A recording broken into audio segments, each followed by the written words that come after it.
ہمایما وقت تمام زمین داسا کل شہ داسا تاکہ سہولت دی البتہ حکومت گوشی کے سردار سے نلو تک مکرانا تو سردار بیچتے ہیں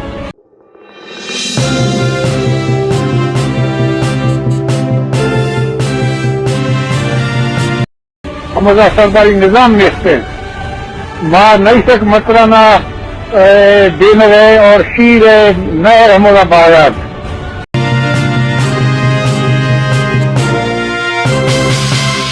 بسم اللہ الرحمن الرحیم۔ السلام علیکم۔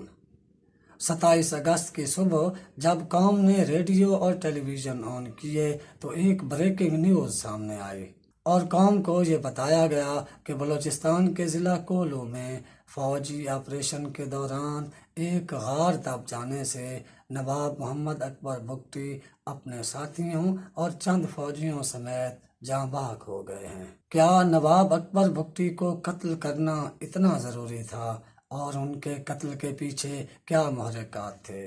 ان تمام سوالوں کے جواب آج کی اس ویڈیو میں تلاش کرنے کی کوشش کرتے ہیں۔ مزید تفصیل سے پہلے آپ ہمارے channel facts plus T V کو سبسکرائب کر لیں اور ساتھ لگے گھنٹی کے نشان کو بھی ضرور دبائیں۔ نواب محمد اکبر خان بگٹی کا تعلق بلوچستان کے ضلع ڈیرہ بگٹی سے تھا۔ نواب محمد اکبر خان بگٹی بلوچستان کے ان قوم پرست رہنماؤں میں شامل ہیں جنہیں آج تک بلوچستان کے عوام نہیں بھول پائے۔ پاکستان کے صوبہ بلوچستان کے قوم پرست رہنما نواب محمد اکبر خان بگٹی سابق گورنر بلوچستان اور سابق وزیر اعلیٰ بلوچستان رہے۔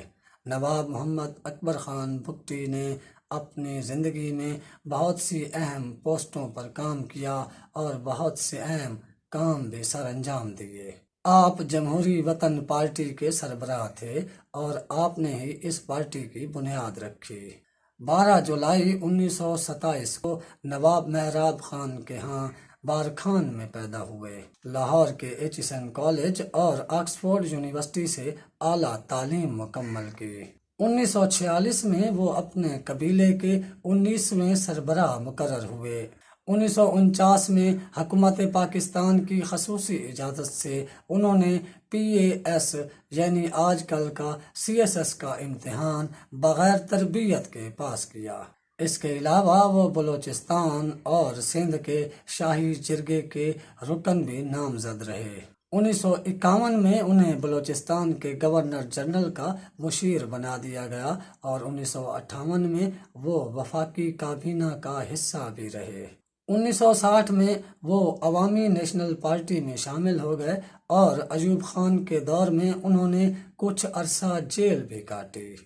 جب ذوالفقار علی بھٹو حکمران بنے تو انہوں نے 1973 میں ان کو گورنر بلوچستان نامزد کر دیا، مگر پھر جلد ہی بھٹو سے اختلافات کی وجہ سے نواب اکبر بگٹی بلوچستان کے گورنر کے عہدے سے مستعفی ہو گئے اور 1973 میں ہی وہ اصغر خان کی تحریک استقلال کا حصہ بن گئے۔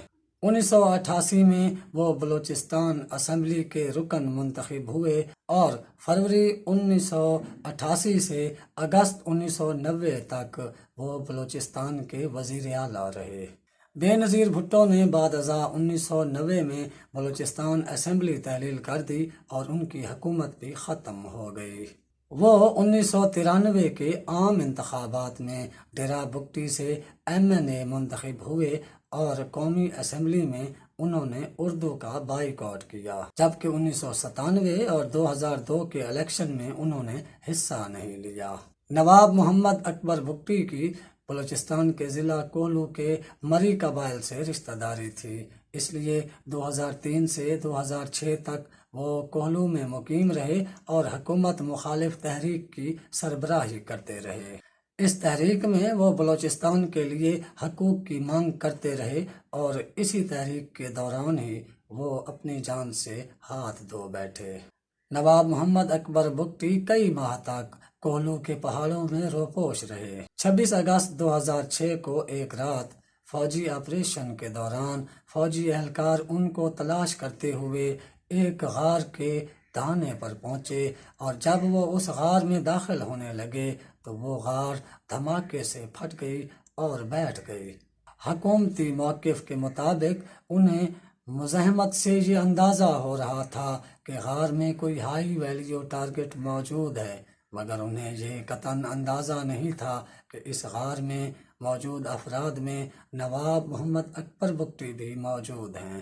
اس لیے جب فوجی اہلکار غار کے اندر داخل ہو رہے تھے تو غار میں کوئی دھماکہ ہوا اور غار بیٹھ گئی، جس میں نواب اکبر بگٹی اپنے 37 ساتھیوں اور 6 فوجی افسران بمائے 21 جوانوں کے اس حادثے میں اپنی جان سے چلے گئے۔ اس کے بعد جب اکبر بگٹی کی میت کو نکال لیا گیا تو ان کے جسد خاکی کو ایک صندوق میں ڈال کر تالے لگا دیے گئے اور ان کا کسی کو بھی آخری دیدار کرنے کی اجازت نہ دی گئی۔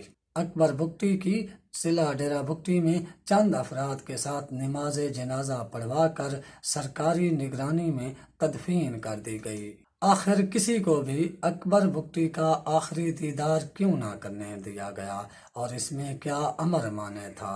یہ وہ سوالات ہیں جن کے جوابات ابھی تک آنے باقی ہیں اور شاید مستقبل میں کسی وقت ان سوالوں کے جوابات آ سکیں۔ اکبر بگٹی کے خاندان اور دوستوں نے ان کے قتل کا الزام اس وقت کے آرمی چیف اور صدر پاکستان جنرل پرویز مشرف پر لگایا، مگر وہ اس کی ہمیشہ تردید کرتے آئے ہیں۔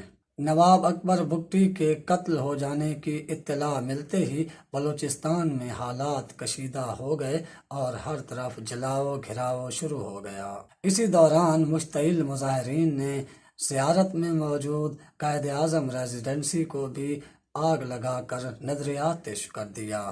کیا اکبر بگٹی کو قتل کرنے کے پیچھے جو مقاصد تھے وہ حاصل کر لیے گئے؟ اور کیا اکبر بگٹی کی موت کے بعد بلوچستان میں امن قائم ہو گیا اور سب کچھ ٹھیک ٹھاک ہو گیا؟